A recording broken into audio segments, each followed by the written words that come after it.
इथे फक्त दागिने नाही तर पिढ्यानपिढ्यांचा विश्वास मिळतो. परंपरेची झळाळी आणि विश्वासाची खात्री. कैलास अडगावकर ज्वेलर्स, दत्त मंदिर bus stop, Nashik road.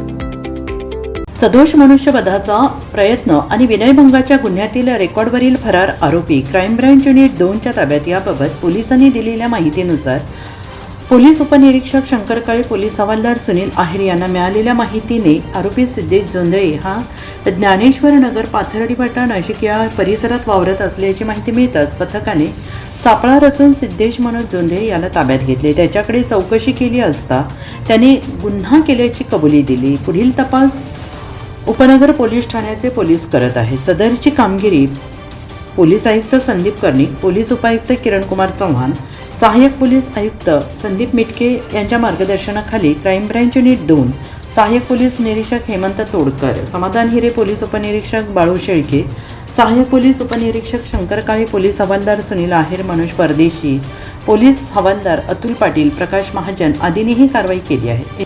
NCN न्यूजसाठी सचिन दिवटे, नवीन.